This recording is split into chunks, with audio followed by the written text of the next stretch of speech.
बिस्मिल्लाहिर्रहमानिर्रहीम। अस्सलाम वालेकुम। मैं मौजूद हूँ इस वक्त माँ जी के साथ। इन माँ जी का सैलाब में घर बह गया था, मकान दो थे इनके कच्चे, वो गिर गए थे और अल्लाह पाक की मदद से इनके मकान का बंदोबस्त हो गया है।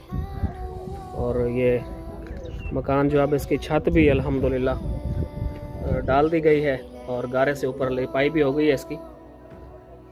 ये मकान सवाब वेलफेयर ट्रस्ट के तावन से बनाया जा रहा है। सवाब वेलफेयर ट्रस्ट का खसूसी शुक्रिया जिन्होंने इस बेघर माँ जी का सहारा बने और इनके लिए ये घर का बंदोबस्त किया। अल्लाह मिलकना देवे, रब ने पंजे वक्त नमाज पढ़न दी तौफीक देवे, अल्लाह दे बच्चियां नु सुख देवे, अल्लाह दे बच्चियां नु अगा नेक बनाए, अल्लाह उन्हां नु हज्जा कराए। आमीन।